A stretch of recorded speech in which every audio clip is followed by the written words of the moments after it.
d'abord, les tâches domestiques font pleinement partie de l'activité économique. Elles produisent des biens et services qui contribuent au bien-être des membres du ménage et au-delà.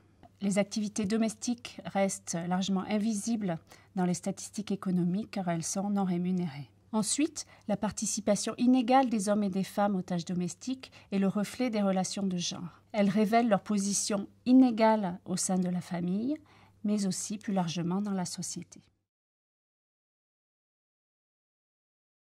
Les enquêtes emploi du temps des instituts nationaux de statistique permettent de mesurer de la façon la plus objective possible le temps domestique. Concrètement, en France, tous les 10 ans, plus de 15 000 personnes remplissent un carnet dans lequel elles décrivent par tranche de 10 minutes l'ensemble des activités qu'elles ont réalisées cette journée-là. L'enquête a lieu tous les jours de la semaine et tous les mois de l'année, ce qui permet de déterminer un temps moyen journalier consacré aux différentes activités.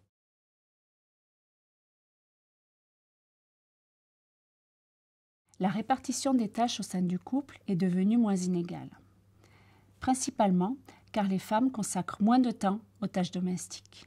Elles y consacrent 1 heure de moins chaque jour, notamment parce qu'elles ont réduit leur temps consacré à la cuisine. En revanche, elles ont augmenté le temps consacré à leurs enfants. Les hommes se sont aussi davantage impliqués dans l'éducation de leurs enfants. Les femmes demeurent les principales responsables de la maison et des membres de la famille. Ainsi, en 2010, elles réalisent 70% des tâches domestiques et parentales. Les femmes continuent à prendre davantage en charge les tâches les plus répétitives et routinières, comme par exemple la cuisine, la vaisselle ou le linge, quand les hommes réalisent des tâches plus occasionnelles, comme les courses ou le bricolage. Ce sont surtout les changements de comportement qui ont joué. Par exemple, une externalisation croissante des tâches domestiques ou un relâchement des exigences en matière d'entretien. Derrière ces chiffres moyens, il existe une variété de situations, avec des couples où la femme en fait davantage que son conjoint et inversement. Le nombre de couples égalitaires progresse. Aujourd'hui, dans un quart des couples, l'homme en fait autant ou davantage que sa conjointe.